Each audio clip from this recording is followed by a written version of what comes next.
Hello, how are you? So, it's time for another rune video. A little bit in the dark here because it's too hot to turn on another light. But I think maybe it's appropriate for the rune that we're covering, because today we're doing Eihwaz. And Eihwaz is the yew tree. And the yew tree in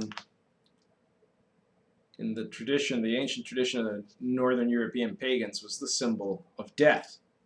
It was the dying place. So it's a little bit like getting the death card.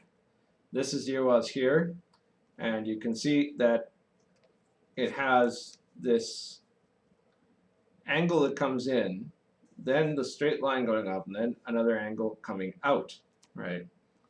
And there's an element of like up as above, so below to that, right? Like there's a counterbalance going on between what is above and what is below.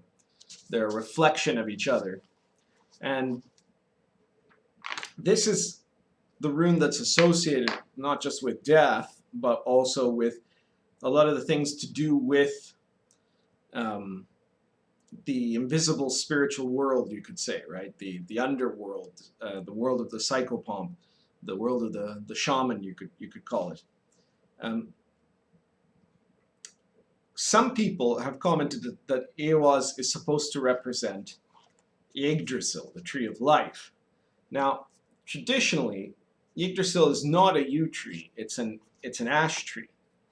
But it could be that there was a secret or hidden or underlying previous concept that gave some kind of credence out. Like maybe it could be that the yew tree is the negative version of the ash tree. And why do I say this? Well, first, because there are some elements of the rune that connect to that idea, right? They connect to the idea of the world beyond, of death, of moving to other worlds through this rune, all that sort of thing. But then also there's an etymological connection of interest, right? The word Eihwaz means yew, like the yew tree, right? But it derives, going backwards to Proto-Indo-European, to the word yao, or yao. Not sure how to pronounce that, to be honest. But that word in Proto-Indo-European means eternity. It would be, I guess, like AIW, right? Eo. And Eo is the ancestor of the old Germanic word Eihwaz, right? Which is the Eihwaz, which is the yew. And also of other words, like for example, from Greek, the word aeon, which is another level of reality, right? An aeon, which was later used also to mean another span of time, like the different aeons of time. So there's some kind of an interesting etymological linkage there, right? And usually, what you could interpret in terms of a reading, the Eihwaz rune, you could think that it means that something like loss. Like, you know, when you get the death card in a tarot deck and suddenly everybody's trying to tell you, oh, it's about change, oh, it means change, don't worry about it. You know, sometimes it can also mean death, right? It probably means a hard time. It means something is going to get lost. So you shouldn't try to pussyfoot around that, right? Eihwaz has to do with the self and the self-concept, the upper and lower self, right? The self that is kind of the superior individual, and the inferior being, that's the superconscious and the subconscious, right? And you can kind of see that in the image of the link of the above and the below, right?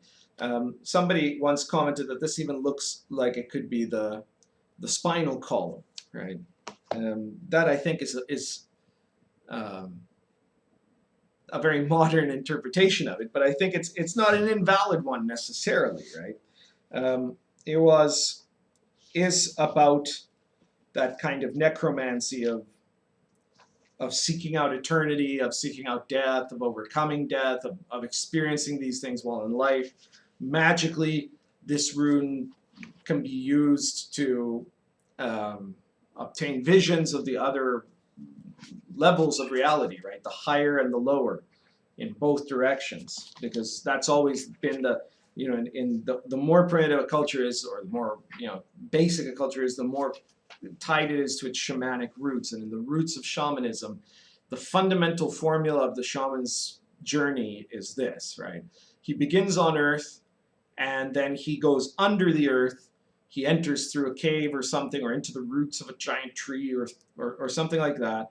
He goes down into the underworld. In the underworld, he encounters all these difficulties. He's usually, attacked, he's chopped up, he's cut to pieces, he's boiled alive, he's skinned and flayed, all these sufferings that he goes through. And then in some way gets remade in some kind of a place of usually great heat. And then ascends in a totally new form. Like he's the same being in a way, but it's like his soul has been transformed, his body has been transformed, and he can ascend upwards into the heaven. And then when he's up there in heaven, he receives all this kind of spiritual authority from these higher spirits that will allow him to heal, to banish away exorcisms and things like that, to banish away spirits, to call for crops, to cure the animals, to do all these different magical powers, right? And then he returns to the middle point. He comes back to earth, right? And I think that there's a lot of that element of the shamanic journey in the esoteric symbolism of Eihwaz, right? That you begin not quite at the bottom, and then you sink down into the underworld, and then you rise up eventually to the higher world, and you go back down again towards the middle. So it's a journey of power, but it also requires an enormous sacrifice, right? And a mimicry of Odin's sacrifice of self to self on the tree of Yggdrasil. I think that the work of Eihwaz means that if you want power, you're going to have to accept that there's a blood price for it, right? You have to go on this journey, and at the end of this journey, you might not have anything left of what you had right now, and you have to be willing to do that. So I think that's the gist of it, and that's the nature of initiation, because when you talk about becoming initiated, well, you go through initiation, you're not the same person at the end of initiation that you were at the beginning. In a way, you are sacrificing yourself. Whatever you were right now, however much you might not like some of it, there are other things you're attached to and you cling to. You might feel miserable about who you are right now, and yet the fear of having to not have that anymore, to let go of that, right? Either because it's what you're used to, it's what you feel safe about, or because it's your excuse.